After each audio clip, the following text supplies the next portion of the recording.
कैसे हो? उम्मीद करता हूँ आप सभी अच्छे होंगे। मैथ 360 डिग्री यूट्यूब चैनल पे आप सभी का स्वागत है। और हम रिलेशन एंड फंक्शन पढ़ रहे थे। कल मैंने पिछले लेक्चर में मैंने उसके बेसिक कंसेप्ट्स बताए थे। हमने बात की थी कि रिलेशन क्या होता है, रिफ्लेक्सिव रिलेशन क्या होगा, ट्रांजिटिव रिलेशन क्या होगा, ठीक है।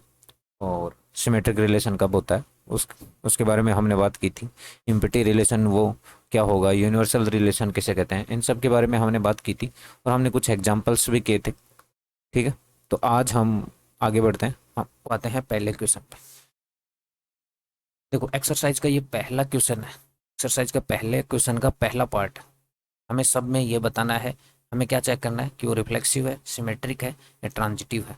एक रिलेशन दे रखा है आपको, एक रिलेशन दे रखा है कौन से सेट से, ए सेट पे। देखो जितने भी हमने पढ़ा था रिफ्लेक्सिव, सिमेट्रिक और ट्रांजिटिव जो रिलेशन थे वो सब के सब सेट ए से सेट ए की बात करते हैं, ठीक है।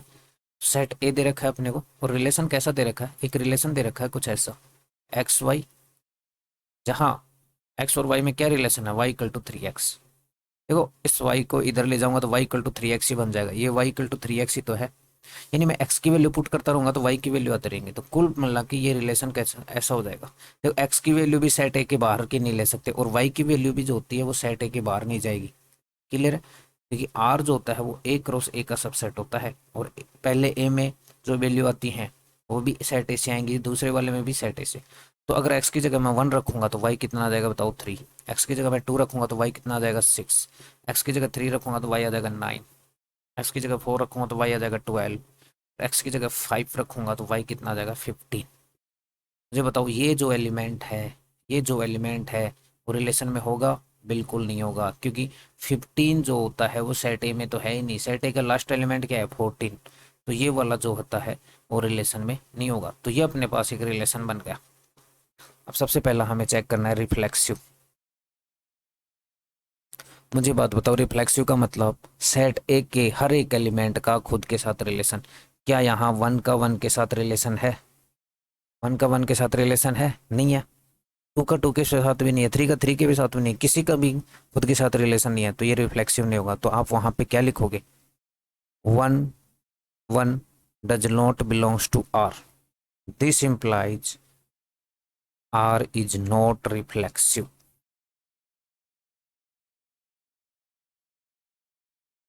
क्लियर? अगर यहाँ पे वन का वन के साथ भी होता, टू का टू के साथ भी होता, सेट के हर एक एलिमेंट का खुद के साथ होता 13 तक, लेकिन 14 का रिलेशन क्वेश्चन में देखिएगा, 14 का रिलेशन 14 के साथ नहीं होता, तब भी ये रिफ्लेक्सिव नहीं होता।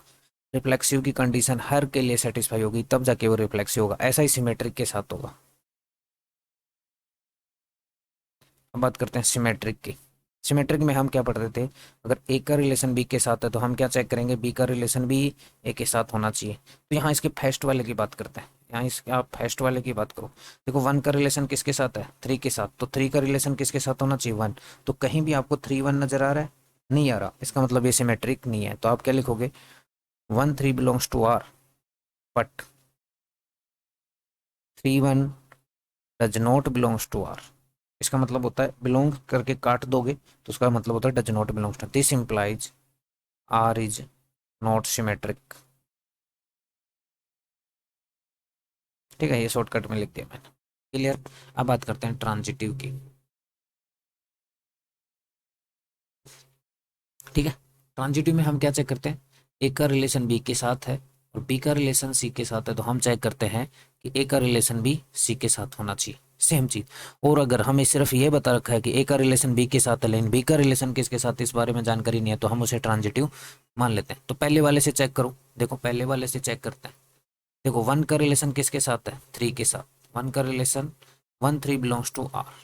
अब क्या थ्री के बारे में कोई जानकारी है? यस, थ्री का रिलेशन किससे है, 9 के साथ। तो हमें दे रखा है कि थ्री का रिलेशन किससे है, 9 के साथ।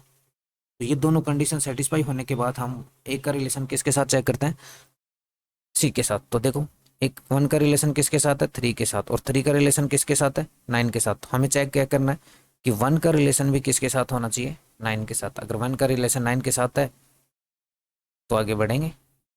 तो क्या वन का रिलेशन 9 यानी ये वाला बिलोंग्स टू आर है, 1 9 है इसमें, कहीं भी आपको रिलेशन में 1 9 नजर आ रहा है? नहीं आ रहा। इसका मतलब 1 9 does not belongs to R. This implies 1 3 belongs to R, 3 9 belongs to R, but 1 9 does not belongs to R. This implies R is not transitive. तो आज यहाँ से आपको समझ में आ रहा है, जो रिलेशन था वो ना तो रिफ्लेक्सिव है, ना सिमेट्रिक है, और ना ट्रांजिटिव है। क्लियर? अब इसके सेकंड एग्जाम्पल की तरफ, इसी के सेकंड पार्ट की तरफ बढ़ते हैं फर्स्ट वाले के साथ। आज यहाँ बस हम फर्स्ट वाला क्वेश्चन करेंगे, उसके बाद हम आगे बढ़ जाएंगे। ठीक है, देखो सेकंड वाले में क्या देख रखा है। आर जो होता है, आर जो रिलेशन होता है वो सेट ऑफ नेचुरल नंबर से सेट ऑफ नेचुरल नंबर पे है। यानी नेचुरल नंबर में क्या एलिमेंट होते हैं? 1 2 3 4 इनफाइनाइट एलिमेंट होते हैं। ठीक है, तो आर जो है, आर में कुछ ऐसे एलिमेंट है रिलेशन में एक्स वाई, और जहाँ एक्स और वाई में क्या रिलेशन है? देखो Y equal to X plus 5। लेकिन उसने साथ के साथ ये भी दे रखा है कि x less than 4। X less than 4 इसका मतलब एक्स क्या क्या हो सकता है? होगा तो सेट ऑफ नेचुरल नंबर में से ही एक्स, तो एक्स हो सकता है 1 2 एंड 3।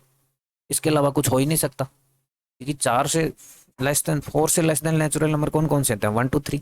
इसका मतलब आर निकालना आसान अपने पास, आर निकाल लेंगे। आर देखो, एक्स 1 रखेंगे, एक्स इक्वल टू 1 रखेंगे तो आर क्या जाएगा? एक्स इक्वल टू 1 रखते ही वाई कितना आ जाएगा? 6। एक्स इक्वल टू 2 रखते ही वाई कितना आ जाएगा? 7। और एक्स इक्वल टू 3 रखते ही वाई कितना आ जाएगा? 8। क्या मुझे बताओ, एक्स हम 4 रख सकते हैं? नहीं रख सकते, क्योंकि एक्स लेस देन 4 दे रखा है, ना कि इक्वल टू 4। लेस देन 4 में 4 आता ही नहीं है।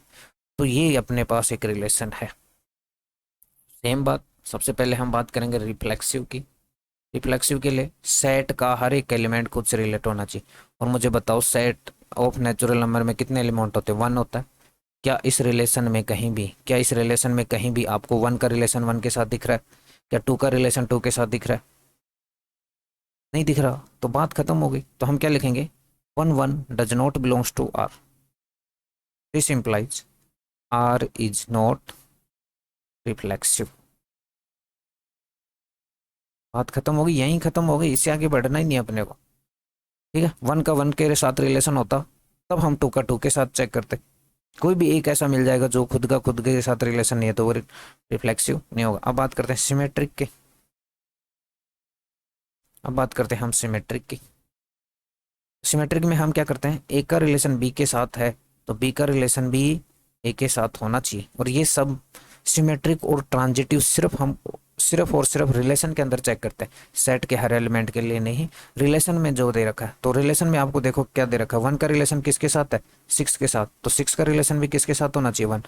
तो कहीं भी आगे आपको ऐसा नजर आ रहा है 6 1? नहीं आ रहा, तो बात खत्म हो गई।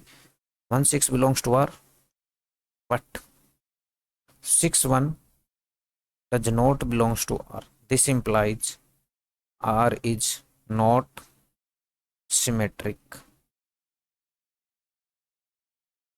क्लियर? क्यों सिमेट्रिक नहीं है? क्योंकि 1 6 तो आर में है, 6 1 नहीं है। एक के लिए भी ट्रू नहीं है, तो बात खत्म हो जाएगी। अब बात करते हैं हम ट्रांजिटिव की। अब हम बात करते हैं ट्रांजिटिव की। ट्रांजिटिव में हम क्या चेक करते हैं? ए का रिलेशन बी से हो और बी का रिलेशन सी से हो, तो हम चेक करते हैं कि ए का रिलेशन किससे होना चाहिए। तब हम चेक करेंगे ए का रिलेशन किससे होना चाहिए? सी के साथ। तो देखो, इधर देखो, और मैंने आपको इसके साथ के साथ ये बात भी बताई थी। क्या बात बताई थी? कि अगर ए का रिलेशन बी के साथ है और बी के बारे में अपने को कोई जानकारी नहीं है कि उसका रिलेशन किसके साथ है, तो हम उसको ट्रांजिटिव कहेंगे। तो यहाँ देखो, 1 का रिलेशन किसके साथ है? 6। क्या 6 के बारे में आगे कोई जानकारी दे रखी है? नहीं दे रखी, तो 1 6 के हिसाब से ट्रांजिटिव है। फिर 2 7 को चेक करें। 2 7, 7 के बारे में कोई जानकारी नहीं है, कहीं भी नहीं है, यहाँ भी नहीं है, यहाँ भी नहीं है, तब ट्रांजिटिव। तो 3 8, 3 8, 3 8 के बारे में क्या कह रखा? 3 का रिलेशन किसके साथ है? 8। लेकिन 8 का रिलेशन किसके साथ है ये बता रखा है? नहीं बता रखा। तो यहाँ ये सेकंड वाली कंडीशन अप्लाई हो रही है। अगर ए का रिलेशन बी के साथ है और बी के बारे में कोई जानकारी नहीं दे रखी, तो हम क्या बोलते चलेंगे उसको? ट्रांजिटिव। तो हम क्या कहेंगे इसको? 1 का रिलेशन किसके साथ है? 6। 1 का relation 1 6 belongs to R, but 6 6 does not related to any other element, but 6 does not related to any other element. ठीक है, आगे लिख लेते हैं इसको थोड़ा सा। ठीक है, तो क्या लिखोगे आप, 1 का 6 के साथ रिलेशन है, लेकिन 6 किसी भी अदर एलिमेंट से रिलेटेड नहीं है। सेम चीज हम इसके लिए लिखेंगे 2 7 के लिए।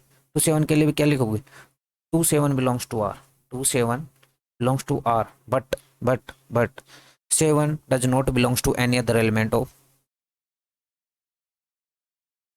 सेट। ठीक है, अगेन 3 8 के लिए भी ये बात लिखेंगे, और लास्ट में हम क्या लिख देंगे, रिलेशन आर क्या है, ट्रांजिटिव। तो ये ट्रांजिटिव तो है, सिमेट्रिक नहीं है, और रिफ्लेक्सिव भी नहीं है। क्लियर है, समझ गए, मेरे हिसाब से आप समझ गए।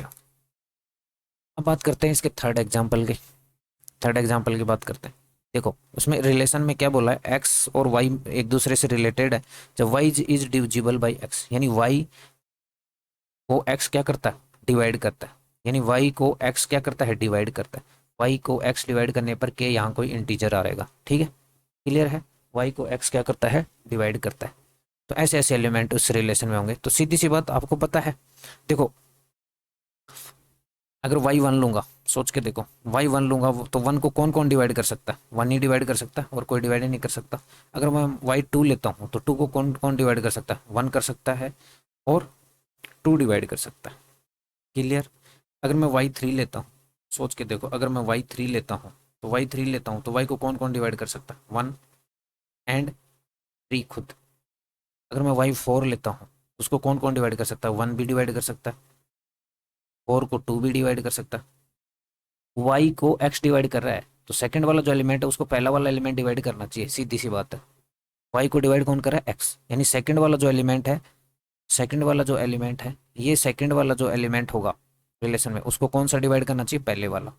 और 4 को कौन डिवाइड करता है, 4 भी। क्लियर। उसके बाद अगर मैं y को 5 लेता हूँ, 5 लेता हूँ तो 5 को कौन डिवाइड कर सकता है, एक तो अकेला 1, और एक क्या कर सकता है, 5, और कोई डिवाइड नहीं करेगा। और अगर मैं 6 लेता हूँ तो 6 को कौन डिवाइड कर सकता है, 1 डिवाइड कर सकता है, 2 डिवाइड कर सकता है, 3 भी 6 को डिवाइड करता है, एंड 6 6 भी डिवाइड करता है। ये सारे के सारे एलिमेंट रिलेशन आर में होंगे, सारे के सारे एलिमेंट होंगे रिलेशन आर में। क्लियर है, सारे के सारे एलिमेंट किस में होंगे, रिलेशन आर में होंगे। तो सबसे पहले इसमें रिफ्लेक्सिव चेक करो। रिफ्लेक्सिव क्या, सेट के हर एक एलिमेंट के चेक करते हैं। सेट में कितने एलिमेंट है, 1 2 3 4 5 6, तो 1 का 1 के साथ रिलेशन होना चाहिए, 2 का 2 के साथ, 3 का 3 के साथ, 4 का 4 के साथ, 5 का 5 के साथ, सब ऐसा होना चाहिए। तो अब देखते हैं, देखो 1 का 1 के साथ रिलेशन है, 2 का 2 के साथ रिलेशन है, 3 का 3 के साथ रिलेशन है, 5 का 5 के साथ रिलेशन है, 4 का 4 के साथ है, एंड 6 का 6। सेट ए के जितने भी एलिमेंट हैं वो खुद के साथ रिलेटेड। तो आप क्या लिखोगे, ए का रिलेशन ए के साथ है, for all A belongs to A, यानी ए में जितने भी एलिमेंट हैं उनका खुद का खुद के साथ रिलेशन है। This implies R is reflexive. Clear. आप लिखोगे ए बिलोंग्स, हर एक तो दिखाने की जरूरत है, ऐसा लिखने की जरूरत नहीं है 1 1 belongs to R, 2 2 belongs to R, ऐसा लिखने की जरूरत नहीं है। आप सीधा लिख दो कि एक का एक के साथ रिलेशन है, ए में जितने भी एलिमेंट है, फॉर ऑल। इसका देखो इस साइन का मतलब होता है फॉर ऑल, ये वाला वी बना के मैं काटता हूँ, इसका मतलब होता है फॉर ऑल, एक के हर एक एलिमेंट के लिए ऐसा है, तो वो रिफ्लेक्सिव। अब बात करते हैं सिमेट्रिक की। सिमेट्रिक रिलेशन, सिमेट्रिक रिलेशन देखो इसमें होता क्या है, अगर एक्स का रिलेशन वाई के साथ है, X Y belongs to R है, इसका मतलब वाई को एक्स क्या कर रहा है, डिवाइड कर रहा है, यानी कुछ ना कुछ इंटीजर आएगा। सिमेट्रिक में हम क्या चेक करते हैं, अगर एक्स का रिलेशन वाई के साथ है तो वाई का रिलेशन किसके साथ होना चाहिए, सिमेट्रिक में हम क्या चेक करते हैं, अगर एक्स का रिलेशन वाई के साथ है तो वाई का रिलेशन एक्स के साथ होना चाहिए, यानी एक्स का वाई का रिलेशन एक्स के साथ होने का मतलब क्या है, कुछ ऐसा होना चाहिए। मुझे एक बात बताओ, एक्स वाई को डिवाइड करता है, और इस जो मैंने नीचे लिखा है उसके मतलब इसके हिसाब से क्या होना चाहिए कि एक्स को क्या डिवाइड, देखो यहाँ जितने भी थे उसमें सेकंड वाला जो एलिमेंट था उसको फर्स्ट वाला एलिमेंट क्या कर रहा था, डिवाइड। सेकंड वाला एलिमेंट यानी वाई को क्या डिवाइड कर रहा था, फर्स्ट वाला एलिमेंट। तो हमें देखो एक्स का रिलेशन वाई के साथ है, तो हमें प्रूव क्या करना है, वाई का रिलेशन एक्स के साथ, मतलब एक्स को क्या डिवाइड करे, वाई डिवाइड करे। तो आपको क्या लगता है सेट के हर एक एलिमेंट के साथ ऐसा होगा, आप इसी में देख लो। देखो 2 को सेकंड वाले पे देखो, इस वाले पे देखो, इस वाले पे जिसको मैंने 2 को कौन डिवाइड कर रहा है, 1, यानी 1 का रिलेशन 2 के साथ तो है, क्या 2 का रिलेशन 1 के साथ होगा, बिल्कुल नहीं होगा। देखो आपको पता है, यहाँ लिख रहा हूँ 1 का रिलेशन 2 के साथ तो है, but two one does not belongs to R. क्यों? क्योंकि टू को तो वन डिवाइड करता है, लेकिन वन को कभी भी टू डिवाइड नहीं करता।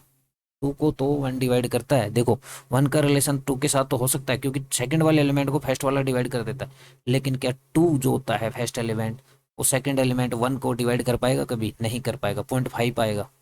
0.5 मतलब कंप्लीटली डिवाइड थोड़ी करना होता है, पॉइंटों में डिवाइड थोड़ी करना है। तो यहाँ पे, यहाँ लिख लेता हूँ, वन का रिलेशन तो टू के साथ है, लेकिन बट बट टू का रिलेशन जो होता है वो वन के साथ नहीं है।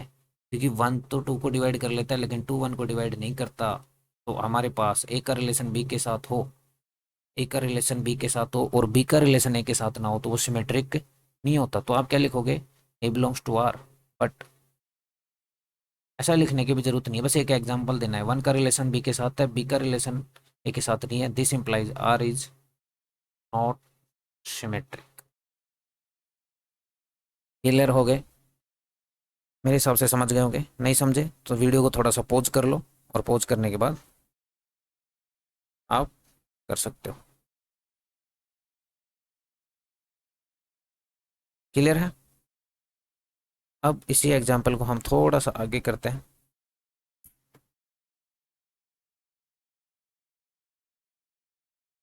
एक मिनट, पेज ऐड कर लेता हूँ। तो इस वाले एग्जाम्पल में समझे सिमेट्रिक क्यों नहीं है? क्योंकि वन को तो टू डिवाइड, वन टू को तो डिवाइड कर देगा, लेकिन टू वन को डिवाइड नहीं कर पाएगा। अब बात करते हैं इसमें ट्रांजिटिव की। अब हम बात करते हैं इसमें किसकी? ट्रांजिटिव की। लास्ट वाला इसमें बात करते हैं। हाँ, ये लास्ट है, उसके बाद कल पढ़ेंगे। इसमें बात करते हैं हम ट्रांजिटिव की। ट्रांजिटिव कब होता है? जब ए का रिलेशन किसके साथ हो? बी के साथ। बी का रिलेशन किसके साथ हो? सी के साथ। हमें क्या चेक करना होता है? ए का रिलेशन भी किसके साथ हो? सी के साथ। ए का रिलेशन भी किसके साथ हो? सी के साथ। सेम चीज यहाँ देखते हैं। देखो, मुझे एक बात बताओ, यहाँ से थोड़ा सा हम थोड़ा लैंग्वेज के तौर पे इस क्वेश्चन को कर लेते हैं। देखो, ए का रिलेशन बी के साथ है। एक ए का रिलेशन बी के साथ होने का मतलब क्या है? A B belongs to R है, और A B belongs to R है, इसका मतलब क्या है? बी को ए डिवाइड करता है। बी को ए डिवाइड करता है, इसका मतलब बी को ए डिवाइड करने का मतलब, यहाँ केवन क्या होता है? देखो, कोई नंबर किसी को, जैसे 10 को 5 डिवाइड करता है, तो 5 डिवाइड करने पर कोई इंटीजर ही तो आता है। तो बी को ए डिवाइड करने का मतलब यहाँ केवन कोई इंटीजर है। ठीक है, इसका मतलब बी इक्वल टू के ए वन। सेकेंड वाला अगर B C belongs to R है, इसका मतलब क्या है? सी को बी डिवाइड करता है, और सी को बी डिवाइड करेगा तो कोई के टू इंटीजर आ जाएगा। तो सी को मैं क्या लिख सकता हूँ? के टू बी। देखो, बी को सेकंड वाला एलिमेंट है, सेकंड वाला जो एलिमेंट है उसको फर्स्ट वाला क्या करता है? डिवाइड। यानी बी को ए डिवाइड करता है। डिवाइड करने का मतलब, डिवाइड करने के बाद कोई ना कोई इंटीजर आना चाहिए। वो कुछ भी हो सकता है, 1 2 3 4 5 6, है ना? ऐसे ही ये, इसमें भी सेकंड वाला यानी सी को कौन डिवाइड करेगा? बी। तो भी कोई इंटीजर के टू मान लिया हमने, तो बी क्या है? के वन। अब हमें प्रूफ क्या करना होता है? इस वाले कनेक्शन में हमें प्रूफ करना होता है कि ए का रिलेशन किसके साथ हो? सी के साथ। हमें प्रूफ करना होता है कि ए का रिलेशन सी के साथ हो, मतलब सी को क्या डिवाइड करे? ए। यानी कुछ ऐसा प्रूफ करना है कि सी को ए डिवाइड करे तो यहाँ कोई इंटीजर आ जाए। कुछ ऐसा प्रूफ करना है, कुछ ऐसा प्रूफ करना है सी इक्वल टू ए के। ऐसा कर दूंगा तो मुझे पता लग जाएगा कि सी को ए डिवाइड कर रहा है। तो बस यही प्रूफ करना है। हमें जो करना है, यहाँ लास्ट में जो भी प्रूफ करना है वो लास्ट में लिख लो। हमें एक प्रूफ क्या करना है कि ए का रिलेशन किसके साथ है? सी के साथ। थोड़ा जस्ट टूल सर्च लो। ए का रिलेशन सी के साथ होने का मतलब सी को क्या डिवाइड करना चाहिए? ए डिवाइड करना चाहिए। इसका मतलब क्या है? सी कुछ ऐसा होना चाहिए। बस सी को कुछ ऐसा ही लेके आओ। ये पहली इक्वेशन थी, ये सेकंड इक्वेशन थी। तो आपको नहीं पता लग रहा, मैं बी की जगह बी की वैल्यू रख दूँ इक्वेशन फर्स्ट से। इक्वेशन फर्स्ट से अगर मैं बी की वैल्यू रख दूंगा सेकंड में, तो सी इक्वल टू क्या आ जाएगा? के टू। और बी की वैल्यू क्या होगी? ए के वन। ये ऐसा नहीं बन गया? ए के वन के टू। के वन भी इंटीजर है, के टू भी इंटीजर है, तो के वन इंटू के टू भी क्या आएगा? इंटीजर। तो सी इक्वल टू क्या हो जाएगा? ए के, जिसको नया इंटीजर नाम दे दिया। तो ऐसा आ गया कि नहीं आ गया? ऐसा आ गया। इसका मतलब सी को ए क्या करता है? डिवाइड करता है, और सी को ए डिवाइड करता है, इसका मतलब A C belongs to R. Clear है? तो हमारे पास क्या था? एक ए बिलोंग्स टू आर था, B belongs to B C belongs to R था, तो हमने क्या प्रूव कर दिया, अगर ऐसा है तो ए सी भी बिलोंग्स टू क्या होगा, आर। दिस इंप्लाइज ये जो रिलेशन है वो ट्रांजिटिव है। क्लियर है? रिलेशन रिफ्लेक्सिव भी था, ये रिलेशन जो था वो रिफ्लेक्सिव भी था, सिमेट्रिक था नहीं क्योंकि 1 2 को डिवाइड करता है लेकिन 2 1 को डिवाइड नहीं कर पाएगा, और ये रिलेशन क्या है, ट्रांजिटिव भी है। क्लियर? ट्रांजिटिव में हम क्या चेक करते हैं, वो मैं फिर से रिपीट कर देता हूँ, ए का रिलेशन बी के साथ, बी का रिलेशन सी के साथ, तो हम चेक करते हैं कि ए का रिलेशन सी के साथ भी होना चाहिए, तो वही चेक किया हमने। ए का बी रिलेशन बी से बी का होने का मतलब क्या है, बी को ए डिवाइड करेगा, और बी को ए डिवाइड करने के बाद कोई इंटीजर आएगा तो बी क्या होगा, ए के वन। ऐसे ही बी का रिलेशन सी के साथ है तो सी को बी डिवाइड करेगा, डिवाइड करेगा तो डिवाइड करने पे बाद कोई इंटीजर आएगा, तो कुछ ऐसा होगा। तो हमें प्रूफ क्या करना है कि ए का रिलेशन किसके साथ हो, इस एक का रिलेशन, इस वाले एक का जो रिलेशन है वो किसके साथ होना चाहिए, सी के साथ। तो हमें प्रूफ कुछ ऐसा करना है कि एक का रिलेशन किसके साथ होना चाहिए, सी से। ये लास्ट में लिख लो, जो प्रूफ करना है वो लास्ट में लिख लो। अब यहाँ से उल्टा चलो, अगर ए का रिलेशन सी के साथ है तो इसका मतलब सी को ए डिवाइड करेगा, डिवाइड करेगा तो कोई इंटीजर आएगा, वो इंटीजर आ जाएगा, इसका मतलब सी जो होता है वो कुछ ऐसा होना चाहिए। बस अब ये लेके आना है। अब हमें पता था सेकंड वाली जो इक्वेशन है उसमें बी की वैल्यू पुट कर दी, बी की वैल्यू पुट करते ये कुछ ऐसा आ गया, ए के वन के टू, के वन भी इंटीजर है, के टू भी इंटीजर है, तो के वन के टू को के लिख दिया, के भी एक इंटीजर हो जाएगा, सी इक्वल टू ए क्या आ गया ना, तो ये के क्या है, ट्रांजिटिव भी है। क्लियर? तो आज के लेक्चर को हम यहीं समाप्त करते हैं, ज़्यादा लंबा नहीं रखेंगे, ठीक है। अब नेक्स्ट लेक्चर में मिलते हैं। जय हिंद, जय भारत। देखो, फोर्थ वाला जो है, फर्स्ट क्वेश्चन का फोर्थ वाला ही, फर्स्ट क्वेश्चन जो होता है उसका पार्ट फर्स्ट फोर्थ है, ये पार्ट फोर्थ है। तो इसमें प्रूफ करना है कि जो रिलेशन है वो रिफ्लेक्सिव है, ट्रांजिटिव है, सिमेट्रिक है, उसके बारे में हम बात करेंगे। और रिलेशन हमें जो दे रखा है वो आर के हिसाब से ये दे रखा है, आपको सीधा सीधा सीधा सा दे रखा है थोड़ा सा।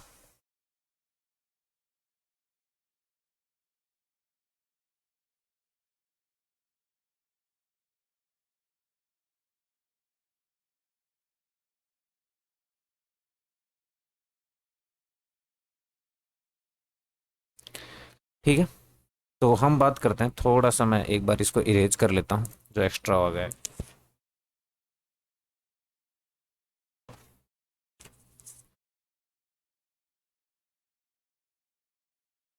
हम बात करते हैं यहाँ पे कि जो दिया गया रिलेशन है उसके बारे में सबसे पहले हम बात करते हैं। तो सबसे पहले हम किस चीज़ के बारे में बात करते हैं, सबसे पहले हम बात करते हैं रिफ्लेक्सिव के बारे में। तो यहाँ भी हम सबसे पहले रिफ्लेक्सिव के बारे में ही बात करेंगे कि रिफ्लेक्सिव रिलेशन है कि नहीं है। और सबसे पहले रिफ्लेक्सिव रिलेशन में हम देखते क्या है कि खुद का खुद से रिलेशन होना चाहिए। सेट ऑफ इंटीजर में क्या आता है, जीरो आता है, plus minus one, plus minus two, ये सब आते हैं। तो हर एक सेट ऑफ इंटीजर के हर एक एलिमेंट का खुद से रिलेशन होना चाहिए। तो आप हम चेक करते हैं, इसके लिए हम चेक करेंगे कि एक्स का रिलेशन जो होता है एक्स से है या नहीं है, इसके बारे में हम चेक करते हैं। तो देखो हम, और एक्स का रिलेशन एक्स से कब होगा, जब एक्स माइनस एक्स क्या आ जाए, इंटीजर। तो सबसे पहले हम करेंगे X minus X equal to क्या है, जीरो। और जीरो क्या होता है, एक इंटीजर। आप कुछ भी लो, अब एक्स की जगह वन वन लोगे तो वन माइनस वन जीरो बनेगा, टू लोगे तो टू माइनस टू जीरो बनेगा, माइनस वन लोगे तो माइनस वन, और यहाँ माइनस माइनस प्लस वन के प्लस वन, वो भी जीरो बनेगा। तो हर एक इंटीजर का जो होता है इट सेल्फ रिलेशन होगा, हर इंटीजर का खुद के साथ रिलेशन होगा। तो आप क्या लिखोगे, यहाँ पे लिखना क्या है, A related to A for all A belongs to Z, Z के हर एक एलिमेंट का खुद के साथ रिलेशन है। This implies R is reflexive. सिर्फ ये लिखना है एग्जाम में, ऊपर वाला मैंने समझाने के लिए कहा था, ठीक है। उसके बाद हम बात करते हैं सिमेट्रिक की,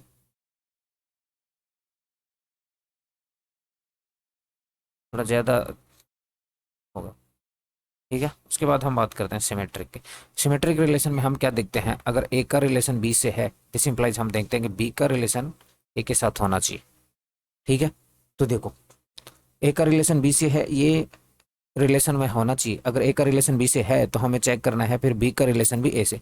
तो अगर ए का रिलेशन बी से है, इसका मतलब क्या है कि ए माइनस बी क्या होना चाहिए, इंटीजर। मान लिया वो कोई आई वन है, अगर ए माइनस बी कोई इंटीजर है तो मैं इसमें से माइनस कॉमन ले लूंगा, तो ये क्या बनेगा, B minus A equal to क्या बनेगा, I1 और B minus A equal to क्या बन जाएगा, माइनस का I1। अब मुझे एक बात बताओ, अगर I1 कोई इंटीजर था तो माइनस I1 भी तो एक इंटीजर होने वाला है। इसका मतलब B माइनस वन भी अपने पास क्या आ गया, B माइनस ए भी क्या आ गया, इंटीजर आ गया। देखो ए का रिलेशन बी के साथ था तो हमें चेक करना होता है कि बी का रिलेशन ए के साथ होगा, तो ए माइनस बी, ए का रिलेशन बी के साथ है तो ए माइनस बी क्या होगा, ए कोई इंटीजर होगा। मान लिया उसे I1 है, मैंने दोनों तरफ माइनस, इससे माइनस कॉमन ले लिया और बी माइनस से क्या आ गया, माइनस। अब अगर टू इंटीजर है तो माइनस टू भी तो इंटीजर होता है, थ्री इंटीजर है तो माइनस थ्री भी तो इंटीजर होता है। अगर माइनस टू है तो उसको माइनस से मल्टीप्लाई कर तो क्या बनेगा, इंटीजर, तो वो भी तो इंटीजर होता था। तो इसमें बी माइनस ए क्या आ गया, इंटीजर। दिस इंप्लाइज बी का रिलेशन किसके साथ है, ए, और वी का रिलेशन ए के साथ है। इसका मतलब हमने क्या देखा, हमने सीधा सा एक चीज देख ली यहाँ पे, वो क्या देखी कि ए का रिलेशन अगर बी के साथ है, अगर हमने जो देखा वो क्या देखा, ये यहाँ तक पहुंच गए। यहाँ से पहुंचने के बाद आपको एक सीधी सी लाइन निकली कि ए का रिलेशन बी के साथ है, दिस इंप्लाइज बी का रिलेशन आल्सो ए के साथ, this implies R is symmetric. Clear, यहाँ तक पहुंच गए। अब यहाँ पे हम ट्रांजिटिव की बात करते हैं, लास्ट वाला, लास्ट में हम बात करते हैं ट्रांजिटिव की।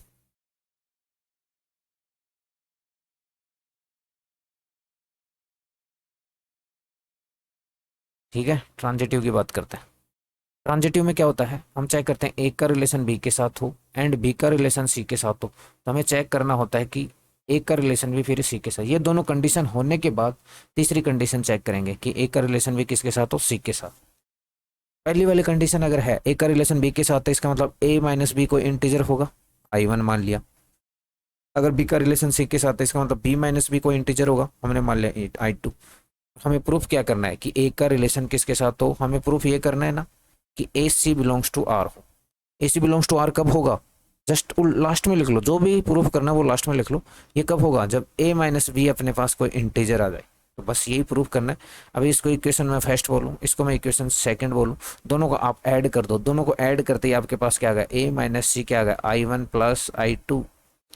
और मुझे बताओ I1 भी इंटीजर है, I2 भी इंटीजर है, तो I1 प्लस I2 भी इंटीजर होगा, जिसको मैंने लिख दिया I।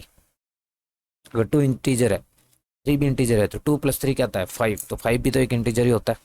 तो यहाँ से दोनों इक्वेशन को ऐड करते ही अपने पास ए माइनस सी क्या आ गया, एक इंटीजर। और ए माइनस सी कोई इंटीजर है तो वो उन ए का रिलेशन किससे है, सी के साथ। रिलेशन की डेफिनेशन पे जाओ सीधा,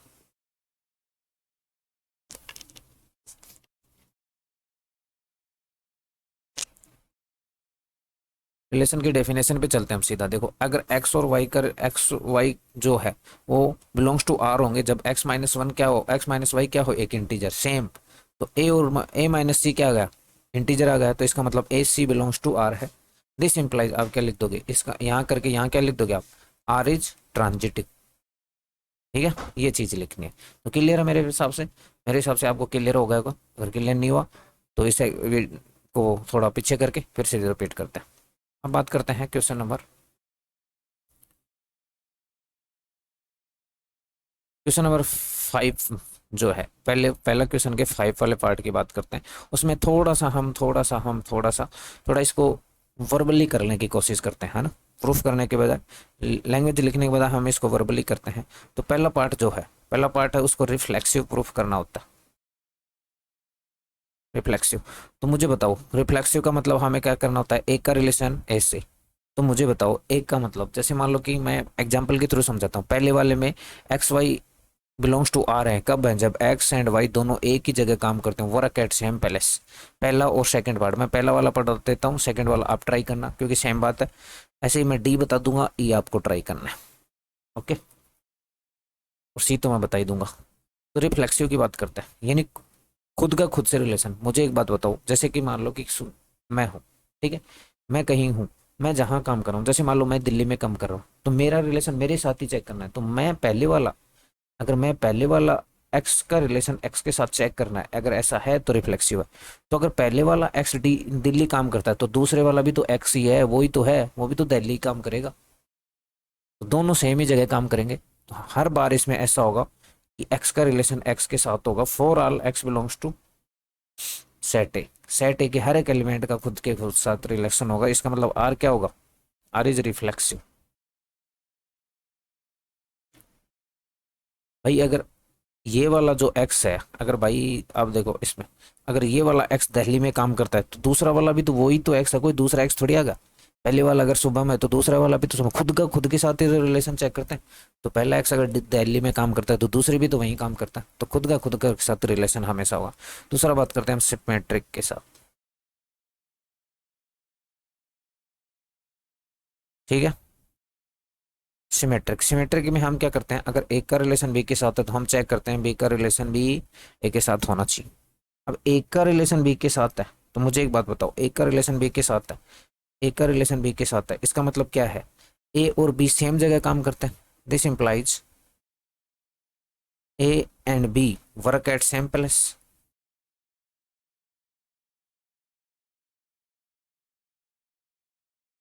ए का रिलेशन बी के साथ होने का मतलब क्या है, रिलेशन की डेफिनेशन से देखो बस आप। ए का रिलेशन बी के साथ होने का मतलब क्या है, A and B work at same place, A and B work at same place. For example, अगर एक जगह ही काम करते हैं, इसका मतलब अगर ए दिल्ली में काम करता है तो ये बी भी तो दिल्ली में ही काम करेगा। फर्स्ट प्लेस से मिलेगा, तो अगर ए दिल्ली में काम करता है तो बी भी दिल्ली में ही काम करता है, तो सेम चीज हम, तो इसी हिसाब से, ठीक है, सेम प्लेस दिस इंप्लाइज, इसी चीज को आप लिखना A and B work at same place. तो इस चीज को मैं ऐसे भी तो लिख सकता हूँ B and A, B A work at same place.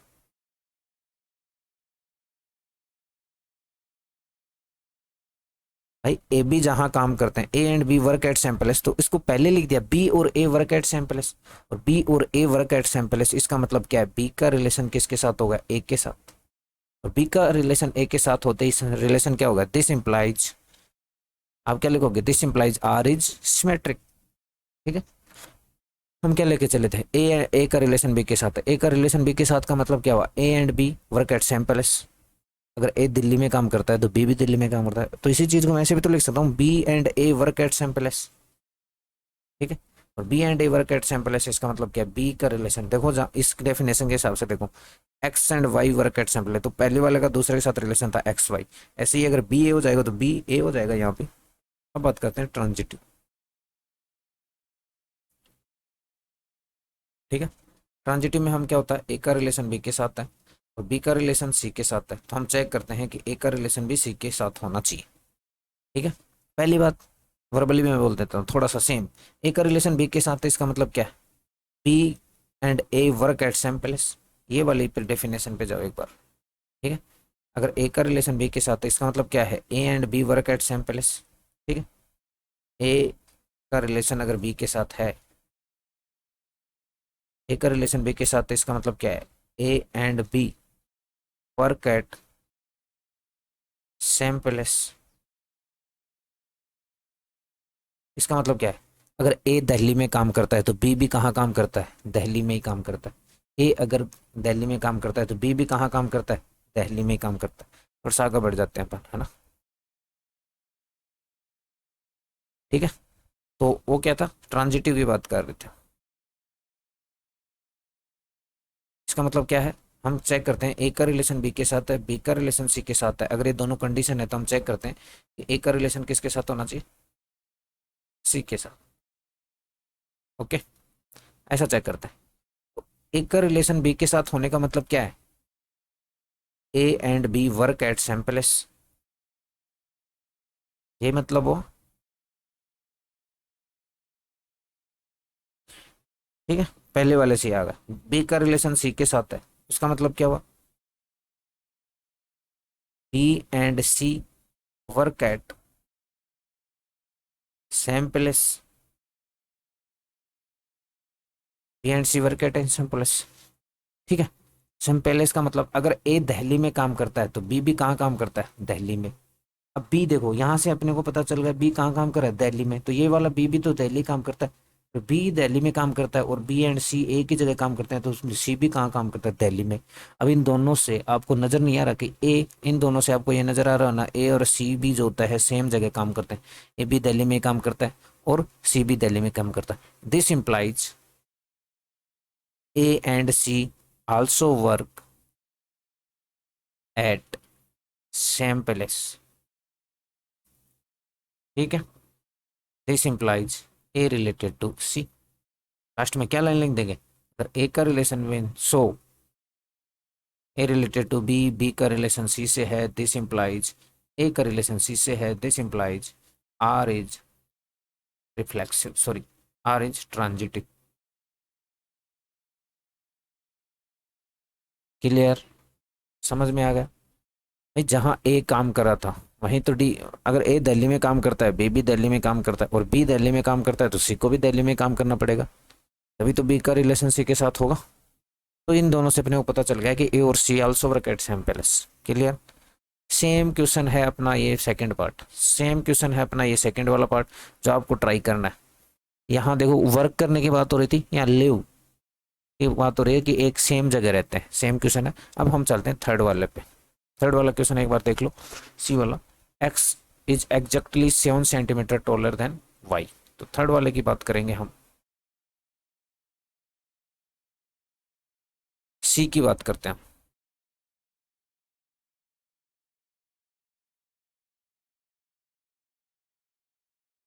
सी की बात करते हैं। सी रिलेशन कुछ ऐसा है जहाँ एक्स का रिलेशन वाई से है, और उसकी कंडीशन जो है वो कैसी है, कंडीशन वो है ये है कि X is exactly, X is exactly 7 centimetre taller than Y. का क्या मतलब हुआ कि एक्स की हाइट जो है, एक्स की जो हाइट है वो वाई से 7 सेंटीमीटर ज्यादा है। जैसे मान लो कि मेरी हाइट, अगर मैं एक्स हूँ, जैसे मान लो एक्स मैं हूँ और वाई हो आप हो, अगर मेरी हाइट 6 सेंटीमीटर 6 मीटर है, तो आपकी हाइट 6 मीटर और 7 सेंटीमीटर है।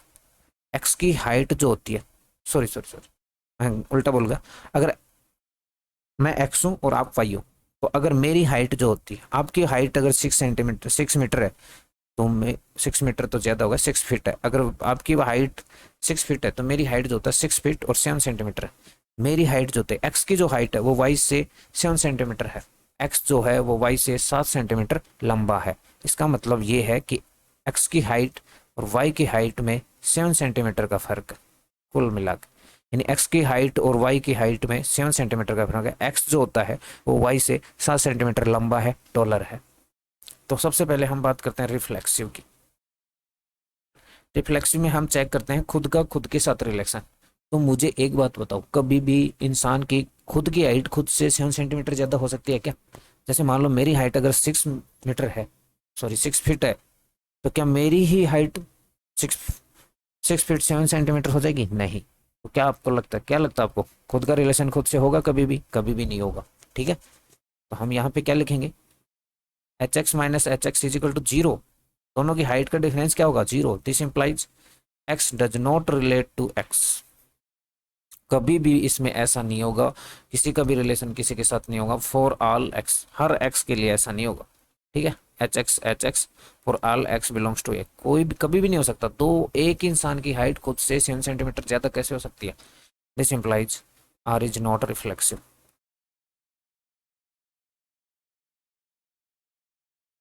ठीक है, अब बात करते हैं हम सेकंड वाले की। वो क्या होगा? Transitive, sorry symmetric.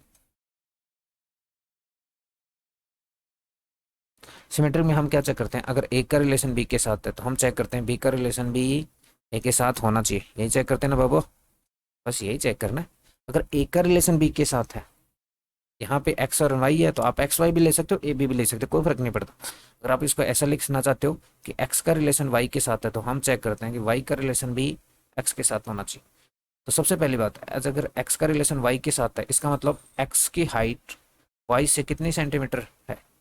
7 सेंटीमीटर ज्यादा है, यानी H X minus H Y. और हमें चेक क्या करना है कि वाई का रिलेशन क्या होगा? एक्स के साथ है। और ये चेक करने के लिए हमें, अगर ये चेक करना है वाई का रिलेशन एक्स से है या नहीं, उसके लिए क्या होना चाहिए? ऐसा होना चाहिए कि वाई की हाइट जो होती है वो एक्स से क्या होनी चाहिए? 7 सेंटीमीटर ज्यादा, यानी H Y minus H X 7 centimetre आ जाएगी। जबकि मुझे एक बात बताओ, जब एक्स जो होता है, तो जब अगर मैं आपसे 7 सेंटीमीटर टॉलर हूँ, तो क्या आप मुझसे 7 सेंटीमीटर टॉलर हो सकते हैं? जरा सोच के देखिए, नहीं। आप मेरे से 7 सेंटीमीटर टॉलर नहीं, छोटे होंगे, बड़े नहीं छोटे होंगे। ठीक है, तो मुझे बताओ एच एक्स माइनस वाई अगर 7 सेंटीमीटर है हाइट, इन दोनों में हाइट, तो वाई की हाइट एक्स से ज़्यादा हो ही नहीं सकती। ये डिफरेंस 7 सेंटीमीटर प्लस में नहीं आएगा, माइनस में आएगा। ठीक है, अगर इसकी हाइट 6 फीट है, वाई के अगर मेरी हाइट 6.7 सेंटीमीटर है और आप वाई की हाइट 6 सेंटीमीटर 6 फीट है, तो यहाँ देखो माइनस का 7 सेंटीमीटर आएगा। तो ये ऐसा कभी भी नहीं होगा, इट इज़ नॉट पॉसिबल। ये कभी भी 7 सेंटीमीटर का इक्वल नहीं हो सकता, ये माइनस का 7 सेंटीमीटर आएगा। तो आप यहाँ क्या लिख दोगे, अब सीधा सा लिख दोगे कि अगर x का रिलेशन y के साथ है, this implies y does not relate to x, this implies r is not symmetric. सोच के देखो, अगर मेरी हाइट 6 सेंटीमीटर है, 6 फीट है, आपकी हाइट मेरे से 7 सेंटीमीटर छोटी है, तो क्या ऐसा हो सकता है कि आप मेरे से 7 सेंटीमीटर बड़े हो जाएं, टॉलर हो जाएं? कभी नहीं हो पाएगा ना, इट इज़ नॉट पॉसिबल। ठीक है, तो हम आगे की बात करते हैं। अब बात करते हैं इसमें ट्रांजिटिव की। अब बात करते हैं हम ट्रांजिटिव की। ट्रांजिटिव में क्या होता है, अगर x का रिलेशन y के साथ है और y का रिलेशन z के साथ है, तो हम चेक करते हैं कि x का रिलेशन किसके साथ भी होना चाहिए। अगर x का रिलेशन z के साथ हो जाएगा तो वो ट्रांजिटिव हो जाएगा, और अगर नहीं होगा तो वो ट्रांजिटिव नहीं होगा। तो सीधी सी बात करते हैं हम। देखो, x का रिलेशन y के साथ है, इसका मतलब x जो होता है y से 7 सेंटीमीटर टॉलर है, यानी दोनों की हाइट का डिफरेंस क्या है, 7 सेंटीमीटर।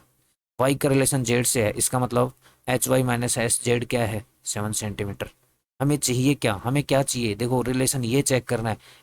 एक्स का रिलेशन जेड से, हमें चेक क्या करना है कि एक्स का रिलेशन जेड से है या नहीं है। ये चेक करने के लिए हमें क्या चेक करना है कि H X minus H Z क्या होना चाहिए, 7 सेंटीमीटर।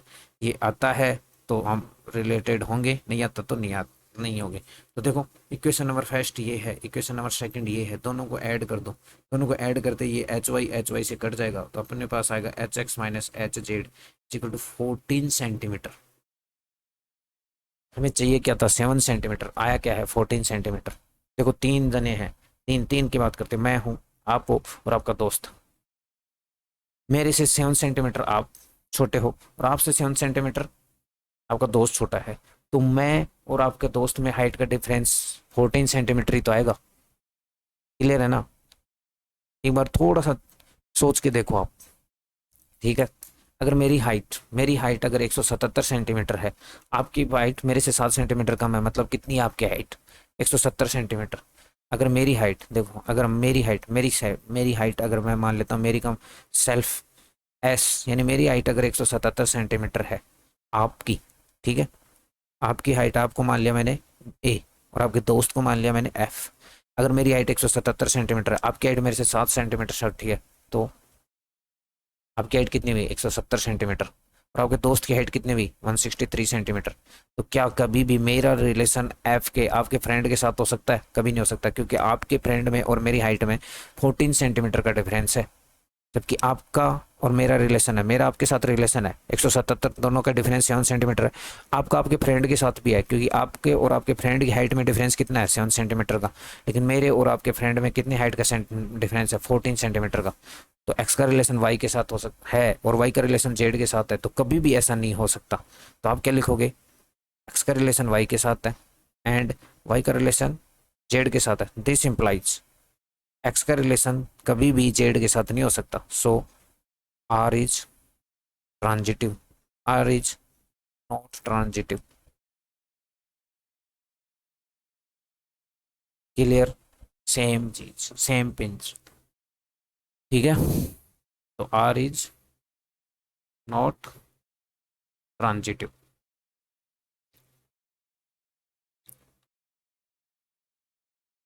आर ट्रांजिटिव नहीं है। क्लियर है ना? आर ट्रांजिटिव नहीं है। अब नेक्स्ट वाला क्वेश्चन एक बार पढ़ो, नेक्स्ट वाला क्वेश्चन पे चलो चलते हैं, यहाँ से ही चलेंगे अपन एक बार नेक्स्ट वाले क्वेश्चन पे। ठीक है, मैं थोड़ा इनको हटा लेता हूँ।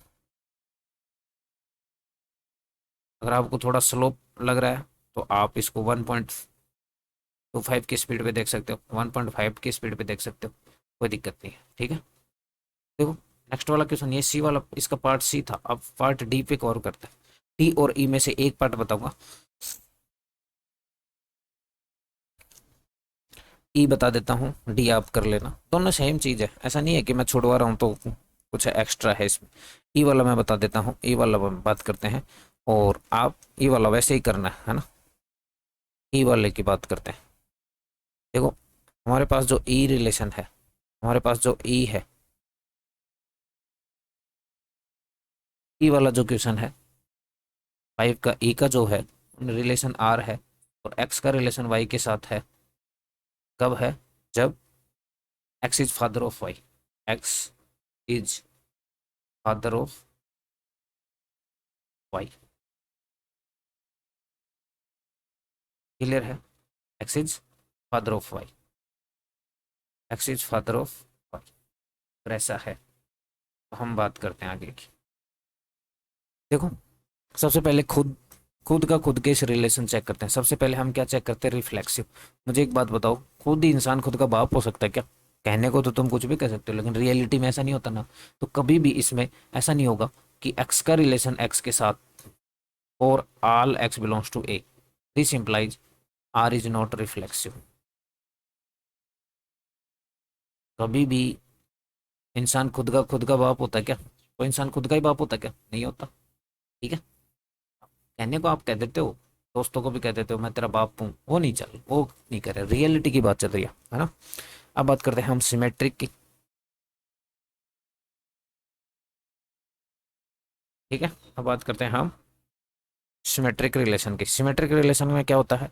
अगर ए का रिलेशन बी के साथ है, हम चेक करते हैं बी का रिलेशन किसके साथ होना चाहिए? ए के। तो यहाँ देखो एक्स वाई है तो आप एक्स वाई ले सकते हो, कड़ी हुई बात नहीं। अगर एक्स का रिलेशन वाई के साथ है तो हम क्या चेक करेंगे? वाई का रिलेशन भी एक्स के साथ होना चाहिए। एक्स का रिलेशन वाई के साथ है, इसका मतलब क्या निकल का है? ये हमें चेक करना होता है, चेक करना होता है ना। तो एक्स का रिलेशन वाई के साथ है, इसका मतलब X is the father of Y, X is father of Y. और हमें प्रूफ क्या करना है कि Y is the father of Y.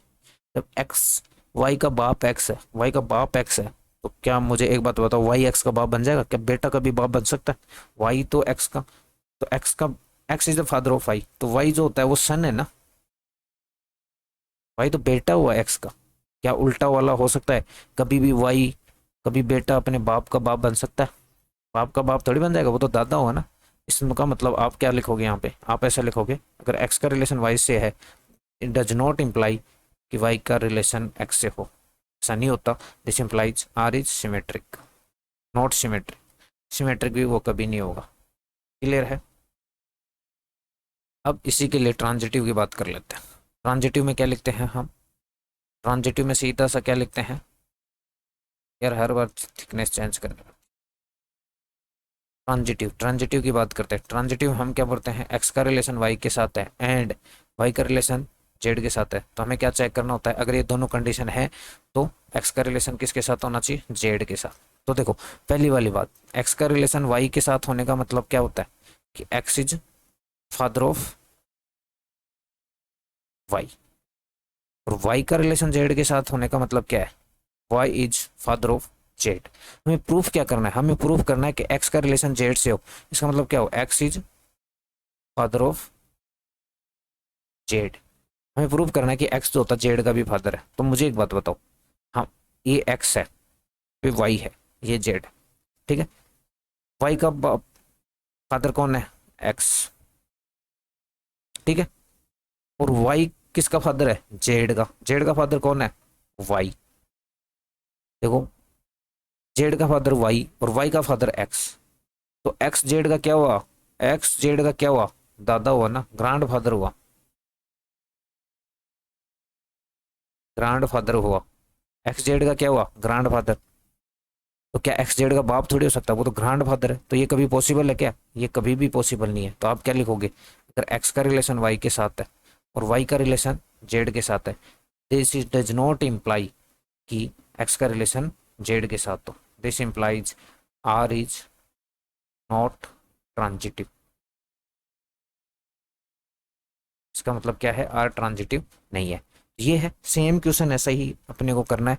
बाकी और क्वेश्चन भी आपको सेम ही तरीके से करने हैं, ठीक है। जैसे इसमें वाइफ वाला क्वेश्चन है, तो वाइफ वाले क्वेश्चन में भी ऐसा ही है। क्या रिफ्लेक्सिव की थोड़ा मुख जबानी में बता देता हूँ। क्या खुद ही खुद की वाइफ हो सकती है क्या? चाहे वो औरत हो चाहे मर्द हो, मर्द ही मर्द की वाइफ नहीं हो सकती। खुद ही खुद की वाइफ थोड़ी बन जाएगा। नहीं बन सकते ना।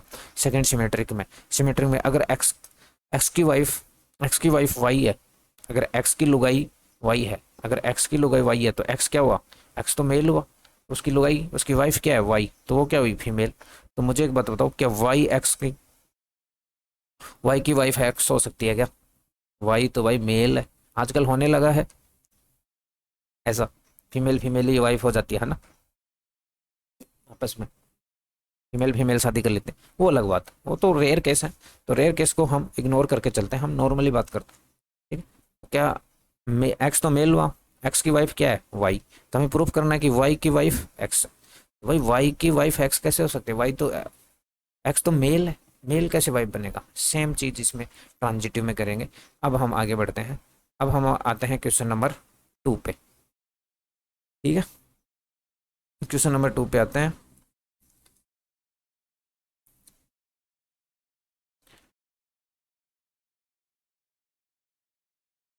ओके, तो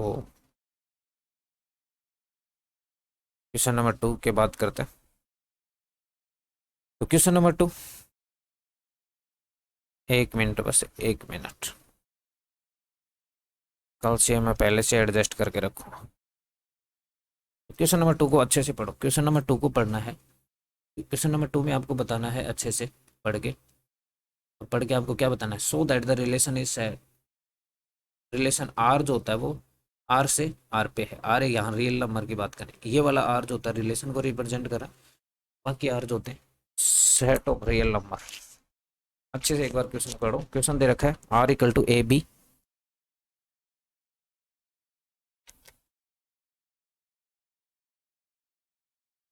ए का रिलेशन बी के साथ कब है, जब ए लेस देन क्या है बी स्क्वायर, पहले वाला जो होता है सेकंड वाले के स्क्वायर के से लेस देन या इक्वल टू है। तो ये बताना है कि ना इधर रिफ्लेक्सिव है, नॉर सिमेट्रिक है, नॉर ट्रांजिटिव, ना तो रिफ्लेक्सिव है, ना सिमेट्रिक है, ना ट्रांजिटिव। याद रखना, जब भी हमें नोर बताना हो, जब भी हमें नोर बताना हो कि ना तो वो रिफ्लेक्सिव है, ना ट्रांजिटिव है, ना सिमेट्रिक है, तो हम एग्जाम्पल के थ्रू देंगे। जब हम ये प्रूफ करना हो कि वो रिफ्लेक्सिव है, तब हम डेफिनेशन से प्रूफ करेंगे। जब हमें प्रूफ करना हो कि वो सिमेट्रिक है, तब भी हम डेफिनेशन से प्रूफ करेंगे। जब हमें प्रूफ करना हो ट्रांजिटिव है, तब भी हम डेफिनेशन से प्रूफ करेंगे। ठीक है, डेफिनेशन आपको पता ही है, ट्रांजिटिव डेफिनेशन क्या है, ए का रिलेशन बी से, बी का रिलेशन सी से, तो हम क्या प्रूफ कर देंगे लास्ट में, ए का रिलेशन सी से। सिमेट्रिक की डेफिनेशन क्या होती है, ए का रिलेशन बी से, बी का रिलेशन ए से, तो वो प्रूव कर। लेकिन जब भी हमें not reflexive, not symmetric, not transitive prove करता होता है, तो एग्जाम्पल के थ्रू करेंगे। अगर पूरे सेट में एक भी एग्जाम्पल ऐसा मिल गया जो रिफ्लेक्सिव की कंडीशन को सेटिस्फाई नहीं करता, तो वो नॉट रिफ्लेक्सिव होगा। पूरे सेट में अगर एक भी एग्जाम्पल ऐसा मिल गया तो सिमेट्रिक की कंडीशन को सेटिस्फाई नहीं करता, तो वो सिमेट्रिक नहीं होगा। पूरे सेट में कोई भी एक एग्जाम्पल ऐसा मिल गया जो ट्रांजिटिव की कंडीशन को सेटिस्फाई नहीं करता, तो वो ट्रांजिटिव नहीं होगा। तो सबसे पहले हम बात करते हैं रिफ्लेक्सिव की। तो बस एक एग्जाम्पल ढूंढना है, नोट प्रूफ करने के लिए एक एग्जाम्पल ढूंढना है। तो देखो आपकी नज़र में बहुत से एग्जाम्पल आ रहे होंगे, जैसे आपकी नज़र में आ रहा होगा कि वन का वन के साथ रिफ्लेक्सिव में खुद के साथ रिलेशन देखते हैं, तो वन का वन के साथ, अब देखो उसने खुद नहीं बोला कि ना इधर रिफ्लेक्सिव, तो हमें एग्जाम्पल देना है। तो वन का वन से रिलेशन चेक करते हैं, तो वन का one is the less than of one square, बिल्कुल है। वन लेस देन नहीं है तो इक्वल टू तो है, one is less than equal to one होता है। ऐसे ही आपके दिमाग में अगर टू वाला एग्जाम्पल आ रहा है कि टू का टू के साथ रिलेशन है, वो चेक करें, तब आपको नजर आएगा कि two is the less than of two square, बिल्कुल है, two less than equal to.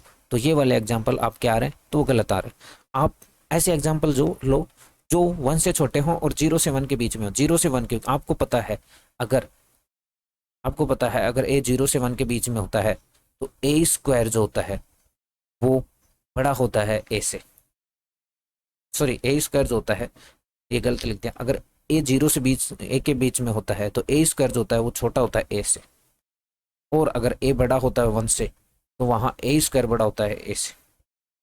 ये चीज़ अब नॉर्मल सी चीज़ है। अगर नंबर जीरो से वन के बीच में होता है तो उसका स्क्वायर जो होता है उसके नंबर से सीधा छोटा होता है। अगर ए जीरो से वन के बीच में है तो उसका स्क्वायर जो होता है उसके ए से सीधा सा छोटा होता है, और बड़ा है तो ए स्क्वायर बड़ा होगा। ये चीज़ पता होना चाहिए। तो आप ऐसे एग्जाम्पल लो, तो जैसे मान लो मैंने 1/2 लिया, 1/2 का 1/2, 1/2 भी तो सेट ऑफ रियल नंबर में आता है। तो लेकिन इसके लिए ये कंडीशन सेटिस्फाई नहीं होती, 1/2 नॉट लेस देन 1/2 का होल स्क्वायर, क्या बनेगा 1/2, क्या 1/2 1/4 से छोटा होता है, नहीं होता ना। ऐसा कभी होता है, ऐसा कभी नहीं होता। तो 1/2 का रिलेशन 1/2 के साथ नहीं है, एक एग्जाम्पल मिल गया तो आप क्या लिखोगे, 1/2 does not relate to 1/2, this implies R is not reflexive. समझ गए? ये लिखना है आपको, ऐसे लिखना है आपको। क्लियर? अब हम सेकंड की बात कर लेते हैं और वो होगा ट्रांजिटिव, सॉरी सिमेट्रिक। ऐसे एग्जाम्पल ढूंढने हैं आपको। अब बात करते हैं सिमेट्रिक में भी। सिमेट्रिक में भी आपको बहुत, एक जगह देखो यहाँ सेटिस्फाई कर रहा था, यहाँ भी सेटिस्फाई कर रहा था, ऐसे लाखों नंबर होंगे जो इसके लिए ये कंडीशन सेटिस्फाई हो जाएगी, तो आपको रिफ्लेक्सिव नहीं बोलता ना। एक भी एग्जाम्पल आपको ऐसा मिल गया जिसके लिए कंडीशन सेटिस्फाई नहीं हो रही तो वो रिफ्लेक्सिव नहीं होगा। ऐसे सिमेट्रिक की बात करते हैं। सिमेट्रिक में क्या बात करते हैं? सिमेट्रिक में हम बात करते हैं कि अगर ए का रिलेशन बी के साथ है तो हम चेक करते हैं बी का रिलेशन भी ए के साथ। तो हमें नॉट सिमेट्रिक प्रूव करना है, तो हमें ये नहीं है ना चाहिए, मतलब ऐसा तो हो, ऐसे नंबर ढूंढो जिनके लिए ए तो बी स्क्वायर से लेस देन हो लेकिन बी नॉट लेस देन हो ए स्क्वायर, बी का रिलेशन ए के साथ ना हो। ऐसे एग्जाम्पल ढूंढने हैं आपको, ठीक है? तो मैं थोड़ा सा इसमें एग्जाम्पल देता हूँ। जैसे आप मान लो 2 5 है, 2 5 है, इसका मतलब इधर देखो 2 जो होता है वो लेस देन है 5 का स्क्वायर से, ऑब्वियसली है। 2 लेस देन इक्वल टू ये तो होता है 25, लेकिन क्या 5 और इसका जस्ट, अगर 2 का रिलेशन वाई 5 के साथ है तो हम क्या चेक करते हैं 5 का रिलेशन भी 2 के साथ होना चाहिए। तो क्या ऐसा होता है 5 क्या लेस देन होता है 2 के स्क्वायर के? क्या ऐसा होता है 5 लेस देन इक्वल टू 4? कभी नहीं होता ना। एक एक एग्जाम्पल अपने को ऐसा मिल गया ना जिसमें ए का रिलेशन बी के साथ है लेकिन बी का रिलेशन ए के साथ नहीं है। ऐसे लाखों एग्जाम्पल मिल जाएंगे, ठीक है? लाखों एग्जाम्पल मिलेंगे, हमें बस एक चाहिए, ठीक है? तो इसका मतलब ये सिमेट्रिक, दिस इंप्लाइज, आप सीधा क्या लिखोगे, सीधा यहाँ लिखता हूँ मैं, देखो आप लिखोगे सिमेट्रिक में सीधा सा, आप सिमेट्रिक के लिए क्या लिखोगे, सिमेट्रिक के लिए सीधा सा लिखो 2 रिलेटेड टू 5 बट, ऐसा लिख दो, या फिर 2 5 बिलोंग्स टू आर, ठीक है? और यहाँ आप लिखना 2 is the less than upon 5 square, this implies 2 is, ठीक है? But 5 2 does not belongs to R. 2 5 तो बिलोंग्स टू आर है, रिलेशन में है, लेकिन 5 2 बिलोंग्स टू आर नहीं है। सेम अपने को ट्रांजिटिव की बात करनी है। ट्रांजिटिव में क्या होता है, ए का रिलेशन बी के साथ हो एंड बी का रिलेशन किसके साथ हो, सी के साथ हो, तो क्या होना चाहिए, ए का रिलेशन भी सी के साथ होना चाहिए। हमें नो ट्रांजिटिव प्रूव करना है, तो ऐसा दो कंडीशन होने के बाद ऐसा ना आए, ऐसा एग्जाम्पल हमें ढूंढना है। देखो मैं आपको एग्जाम्पल बताता हूँ, एक ही नहीं कई एग्जाम्पल बनेंगे। जैसे मान लो 3 का रिलेशन 2 के साथ है, ठीक है? आप देखो एक बार चेक करो, 3 लेस देन होता है 2 स्क्वायर, एंड 2 का रिलेशन 1.5 के साथ, आप चेक करो इसको भी एक बार, 2 is the less than of 1.5 का स्क्वायर, बिल्कुल 1.5 का स्क्वायर 2.25 होता है, तो ये बात भी कंडीशन है। लेकिन अगर ए का रिलेशन बी के साथ है, या देखो ए का रिलेशन बी के साथ है, बी का रिलेशन सी के साथ है, तो क्या ए का रिलेशन बी सी के साथ होगा? क्या 3 जो होता है वो लेस देन 1.5 के स्क्वायर का होता है? कभी नहीं होता। 3 तो बड़ा होता है 1.2 2.25 से। तो हमें एक एग्जाम्पल मिल गया ना, क्या हमें क्या मिला, आप उसको आपको वहाँ क्या लिखना है, ये सब नहीं लिखना, आपको ऐसा लिखना है 2 3 belongs to R and 2 1.5 belongs to R, but 3 and 1.5 does not belongs to R, does not belongs to R, this implies R is not transitive। एक एग्जाम्पल दे दिया, एक एग्जाम्पल भी ऐसा मिल गया कि वो ट्रांजिटिव की कंडीशन को सेटिस्फाई नहीं करता, तो ट्रांजिटिव नहीं होगा। क्लियर? सीधी सी बात, यही एग्जाम्पल नहीं है, बहुत से एग्जाम्पल है। जैसे एक एग्जाम्पल मैं आपको और बता देता हूँ यहाँ पे, ठीक है? एक एग्जाम्पल इसके लिए, ट्रांजिटिव के लिए एक एग्जाम्पल और आप लिख सकते हो, 1663। देखो 1 जो होता है वो लेस देन होता है 6 का स्क्वायर के, 6 जो होता है वो लेस देन होता है 3 के स्क्वायर के। तो हम क्या 1 जो होता है, तो हम 1 का 3 के साथ रिलेशन चेक करते हैं, तो क्या 1 लेस देन होता है 3 के स्क्वायर के? सॉरी सॉरी, ये तो सीधा से बन गया ना, 10 लिखो, 10 का करो यहाँ पे, 10 तो 10 लेस देन होता है 6 स्क्वायर, ठीक है? और 6 जो होता है लेस देन होता है 9 3 का स्क्वायर। लेकिन क्या 10 जो होता है वो 3 के स्क्वायर से लेस देन होगा? नहीं होता, 3 का स्क्वायर तो 9 होता है, 10 बड़ा होगा यहाँ पे। ऐसे बहुत से एग्जाम्पल मिलेंगे, ट्रांजिटिव की कंडीशन को सेटिस्फाई नहीं करेंगे। आपको तो सिर्फ एक एग्जांपल देना है, सिर्फ एक एग्जांपल। तो लैंग्वेज आपको ये वाली लिखनी है, बस इतना सा लिखना है आपको। तो आप एग्जाम्पल दिमाग में सोचने की कोशिश करो। देखो लास्ट में एग्जाम होगा तब तो हमें रट्टा मारना ही है, तब तो मैंने जो एग्जाम्पल बता दिया उसी का रट्टा मार लो और वो सीधा एग्जाम में चिपका देना। लेकिन तब तक आप खुद अपने दिमाग से एग्जाम्पल बनाने की कोशिश करो, आपकी प्रैक्टिस होगी और ये अच्छा काम हो जाएगा। नेक्स्ट क्वेश्चन में चलते हैं। ये नेक्स्ट क्वेश्चन करेंगे, उसके बाद हम कल बात करते हैं, ठीक है। देखो क्या करना है, हमें बात करना है कि ये रिफ्लेक्सिव है, सिमेट्रिक एंड ट्रांजिटिव रिलेशन आपको दे रखा है। तो सबसे पहले तो रिलेशन बना लो। आर होगा कैसे, आर कैसा होगा, ए का रिलेशन बी के साथ कब है, जब बी जो होता है A+1। अगर ए बी इसी सेट में से आने, अगर A1 लूंगा तो बी क्या बनेगा 2, A2 लूंगा तो बी क्या बनेगा 3, A3 लूंगा तो बी क्या बनेगा 4, A4 लूंगा तो बी क्या बनेगा 5, और A5 लूंगा तो बी क्या बनेगा 6, और अगर A6 लूंगा तो बी क्या बनेगा 7, और 7 इस सेट में है नहीं, तो इस रिलेशन में सिर्फ ये पॉइंट आ रहा है। तो सबसे पहले रिफ्लेक्सिव बात करते हैं। रिफ्लेक्सिव में क्या होता है, खुद के रिलेशन के साथ। तो रिफ्लेक्सिव यहाँ से सीधा सा आपको नजर आ रहा है, ये बना लो सेट, और आपको नजर आ रहा है क्या क्या, वन का रिलेशन वन के साथ है, one one does not belongs to R, this implies R is not reflexive. सीधा लिखो, this implies R is not reflexive. दूसरी बात करते हैं सिमेट्रिक की। सिमेट्रिक को मैं शॉर्टकट में लिख देता हूँ। सिमेट्रिक में क्या करते हैं हम, अगर ए का रिलेशन बी के साथ है तो हम चेक करते हैं कि बी का रिलेशन भी ए के साथ होना चाहिए। तो वहाँ देखो, यहाँ देखो, अच्छे से देखो, एक ध्यान से देखो, अच्छे से देखो, ध्यान से देखो।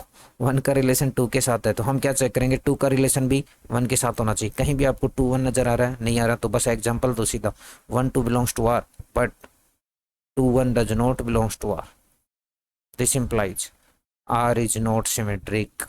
सिंपल सिंपल है बस, आर इज नॉट सिमेट्रिक। अब बात करते हैं ट्रांजिटिव की। ट्रांजिटिव में क्या होता है, अगर वन का रिलेशन टू के साथ है, सॉरी ए का रिलेशन बी के साथ है, ठीक है, एंड बी का रिलेशन सी के साथ है, हम क्या चेक करते हैं कि ए का रिलेशन भी सी के साथ होना चाहिए। सेम सेम इसी कंडीशन पे इधर आ जाओ, इधर आ जाओ, इधर आ जाओ, जहाँ आर लिखा है मैंने। देखो वन का रिलेशन किसके साथ है, टू क्या, टू का रिलेशन किसके साथ है, थ्री के साथ, तो वन का रिलेशन भी किसके साथ होना चाहिए, थ्री के साथ। कहीं भी 1 3 नजर आ रहा है, नहीं आ रहा, तो एग्जाम्पल दो, 1 2 belongs to R, 2 3 belongs to R but 1 3 does not belongs to R, this implies R is not transitive.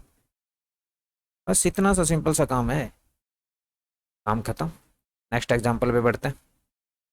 Example number 4, question number 4। Question number 4 पे अगेन वो की वही बात करनी है आपको। क्वेश्चन नंबर जो 4 है वो उसमें भी थोड़ा फास्ट लग रहा होगा, कोई दिक्कत नहीं। आर जो रिलेशन दे रखा है, आर रिलेशन दे रखा है, तो उसमें सबसे पहले रिफ्लेक्सिव की बात करते हैं। रिफ्लेक्सिव में क्या करते हैं हम, ए का रिलेशन ए के साथ चेक करते हैं। तो मुझे एक बता दो, ऑलवेज एक नंबर जो होता है खुद से लेस देन इक्वल टू होगा, लेस देन नहीं तो इक्वल टू तो होगा ना, इक्वल टू पे भी ये कंडीशन सेटिस्फाई होती है, याद रखना। तो ऑलवेज हर नंबर जो होता है, जैसे मैं अब यहाँ देखो क्वेश्चन नंबर 2 में जो होते हैं 1/2 नॉट लेस देन था 1/2 के स्क्वायर के, लेकिन 1/2 के इक्वल तो होता है ना, उसके स्क्वायर से तो छोटा होता है लेकिन इक्वल तो होता है, इक्वल तो होता है ना। यहाँ देखो, तो यहाँ हर के लिए ऐसा होगा, ए का रिलेशन ए के साथ होगा for all A belongs to R, चाहे कुछ भी लो आप। -1 लोगे तो -1 इक्वल -1 होता है, ठीक है। -1 भी ऐसा होगा, less than equal to -1। Less than तो नहीं है लेकिन इक्वल वाली कंडीशन तो सेटिस्फाई करिए, तो इक्वल वाली कंडीशन सेटिस्फाई करता है तब भी हम ये मानते हैं कि ये ट्रू है। तो हर एक खुद का खुद के साथ रिलेशन होगा, this implies R is reflexive. तो ये रिफ्लेक्सिव तो होगा। इक्वल पे भी सेटिस्फाई हो जाती है कंडीशन तो हम उसको ट्रू मानते हैं, ठीक है। तो इसमें थोड़ा घबराने की जरूरत नहीं है। इक्वल पे भी कंडीशन अगर सेटिस्फाई हो जाती है तो हम उसे क्या मानते हैं, ट्रू मानते हैं। क्लियर है ना। अब बात करते हैं यहाँ पे हम किसकी, सिमेट्रिक की बात करते हैं, ठीक है। हम यहाँ बात करते हैं सिमेट्रिक रिलेशन की। तो सिमेट्रिक के लिए क्या करना है, तो रिफ्लेक्सिव थे। सिमेट्रिक का मतलब क्या होता है, ए का रिलेशन अगर बी के साथ है तो हम चेक करते हैं कि बी का रिलेशन भी ए के साथ होना चाहिए, ठीक है। अगर ऐसा होगा तो सिमेट्रिक होगा, ऐसा नहीं होगा तो अब देखो एक एग्जांपल आपको यहाँ समझ में आ रहा है कि वन का रिलेशन वन के साथ है, वन तो होता है, लेकिन क्या आपको पता चल रहा है वन टू का, वन टू मतलब वन जो होता है टू से लेस देन है, वन जो होता है टू से लेस देन है, इसका मतलब वन का रिलेशन तो टू के साथ है, लेकिन क्या टू का रिलेशन वन के साथ होगा? वन का रिलेशन टू के साथ होने पर हमें क्या चेक करना होता है, टू का रिलेशन भी वन के साथ, तो वन का रिलेशन तो टू के साथ है क्योंकि वन जो होता है टू से लेस देन और इक्वल टू होता है, लेकिन टू का रिलेशन वन के साथ होगा क्या कभी? टू का रिलेशन वन से कब होगा? जब टू जो होता है वन से लेस देन और इक्वल हो। तो ऐसा हो पा रहा है क्या? नहीं हो पा रहा। तो आपको सीधा सा बोलना है one two belongs to R but two one does not belongs to R, this implies R is not symmetric. Clear? Clear बात। अब लास्ट वाला चेक करते हैं, और लास्ट वाला क्या है? ट्रांजिटिव। ट्रांजिटिव वाला और चेक कर लेते हैं।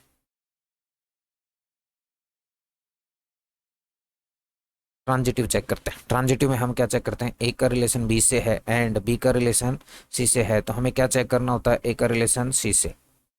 तो ये दोनों कंडीशन गिवन है तब जाके हमें ये प्रूफ करनी होती है। तो पहली वाली कंडीशन गिवन है, इसका मतलब ए का रिलेशन बी से है, इसका मतलब क्या होगा? A is the less than equal to B. तो सेकंड वाली भी गिवन है, बी का रिलेशन सी से है, इसका मतलब क्या होगा? B is less than equal to C. तो आप एक बात देखो, कंडीशन फर्स्ट एंड सेकंड से A is the less than B और बी किससे छोटा है? सी से, तो यहाँ से आपको नहीं लग गया कि A is the less than equal to C. देखो पहली और दूसरी कंडीशन से A is the less than B, A B से छोटा है और बी सी से छोटा है, ठीक है, तो ओवरऑल ए सी से छोटा होगा ना। दिस इंप्लाइज ए का रिलेशन किसके साथ है? सी के साथ। तो हमने क्या था? ए का रिलेशन बी के साथ।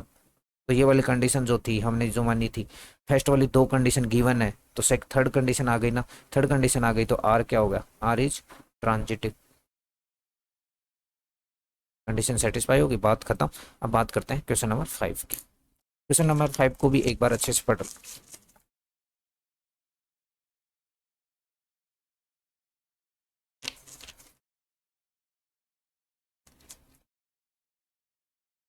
थोड़ा सा आपको नजर नहीं आ रहा? क्वेश्चन नंबर 5 जो है, क्वेश्चन नंबर 5 जो है वो वैसा ही है जो क्वेश्चन नंबर 2 था। क्वेश्चन नंबर 2 और क्वेश्चन नंबर 5 में जो थोड़ा सा डिफरेंस है, ये लास्ट क्वेश्चन आपका, वहां था A less than equal to B square, और यहाँ क्या है? Less than equal to B की क्यूब। क्लियर है? तो मुझे एक बात बताओ, छोटी सी चीज वहां मैंने एक आपको बताई थी, अगर ए जो होता है 0 से 1 के बीच में होता है, अगर ए जो है वो 0 से 1 के बीच में होता है, तो ए स्क्वायर जो होता है वो लेस देन होता है ए से। और ये हर पावर के लिए होता है, ए की क्यूब भी जो होगा वो लेस देन होगा ए से। अगर 0 से 1 के बीच में ए की पावर 4 भी जो होगा वो भी लेस देन होगा ए से। सेम चीज यहाँ लगानी है। तो आपको देखते ही नजर आ रहा होगा रिफ्लेक्सिव तो ये होगा नहीं। क्यों नहीं होगा रिफ्लेक्सिव? सिर्फ एक एग्जाम्पल देना है नहीं होने के लिए, नॉट रिफ्लेक्सिव के लिए एक एग्जाम्पल देना है। वो क्या देंगे कि वन का 1/2 रिफ्लेक्सिव में क्या कर चेक करते हैं? खुद का खुद के साथ, वन का वन के साथ, टू का टू के साथ, 1/2 का 1/2 के साथ। तो हम क्या देखेंगे? हमें पता है 1/2 does not belongs to R. क्यों? कि 1/2 is not less than equal to 1/2 की क्यूब। 1/2 क्या 1/8 से छोटा होता है? नहीं होता। और ऐसा नहीं होता तो इसका मतलब 1/2 आर में नहीं होगा, 1/2 का रिलेशन 1/2 के साथ नहीं होगा। बात खत्म, रिफ्लेक्सिव नहीं होगा। क्लियर? रिफ्लेक्सिव नहीं होगा। अब बात करते हैं सिमेट्रिक की।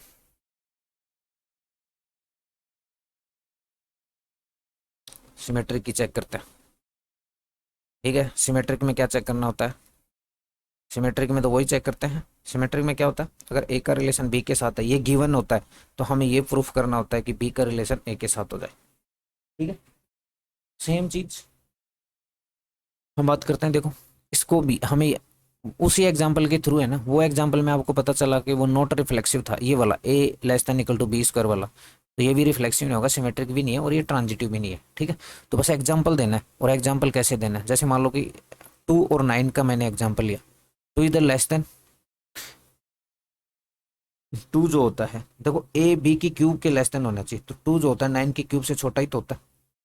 अगर ये है ए का रिलेशन बी के साथ है, तो हम क्या चेक करते हैं? बी का रिलेशन भी ए के साथ होना चाहिए, 9 का रिलेशन भी 2 के साथ होना चाहिए। अब इसको चेक करो, 9 किससे लेस देन होना चाहिए? 2 की क्यूब से। क्या 9 8 से छोटा होता है? नहीं होता। इसका मतलब हमें एक एग्जाम्पल मिल गया। तो आप क्या लिखोगे? 2 9 belongs to R but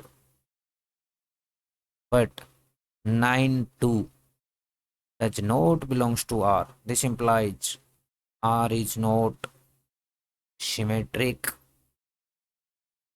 clear है ना? एक भी एग्जाम्पल ऐसा रख लो, लाखों एग्जाम्पल मिलेंगे आपको, लाखों लाखों एग्जाम्पल मिलेंगे, लाखों, मैं बता रहा हूँ। ठीक है, यही एग्जाम्पल ऐसा हो सकता है। ठीक है, क्लियर है ना?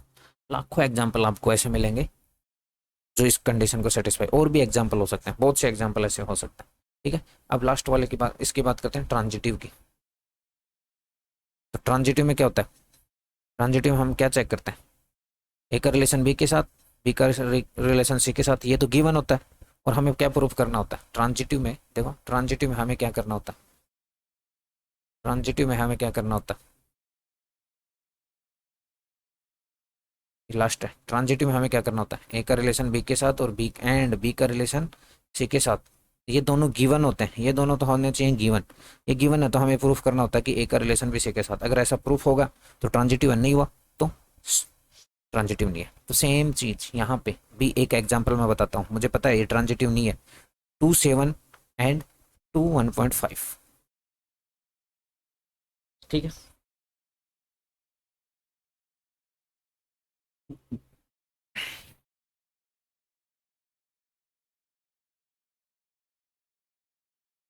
ये एग्जांपल और भी बना सकते हो। देखो, 7 जो होता है वो 2 की क्यूब से लेस देन होता है, बिल्कुल होता है। 7 जो होता है यानी 2 का रिलेशन 2 के साथ, 7 का रिलेशन 2 के साथ है। 2 जो होता है वो 1.5 की क्यूब से लेस देन होता है कि नहीं होता? आप खुद सोच के देखो, होता है। क्लियर है? 1.5 की क्यूब, 1.5 की क्यूब जो होती है वो क्या होती है? जल्दी से बताओ। 1.5 की जो क्यूब होती है वो क्या होती है? देखो, पहले वाला में देखो मैंने एक एग्जांपल दिया, तो ये तो देखो सही है। 7 जो होता है 8 से लेस देन होता है। दूसरा वाला देखो, दूसरा वाला मैंने क्या दिया? 7 का रिलेशन किससे? 2 के साथ। 2 का रिलेशन किसके साथ है? 1.5 के साथ। तो 2 और 1.5 की क्यूब क्या होती है? 1.5 की क्यूब मेरे हिसाब से लगभग 3.37 के आस 3.3 के आसपास होती है। ठीक है, तो 3.3 से छोटा ही तो है 2।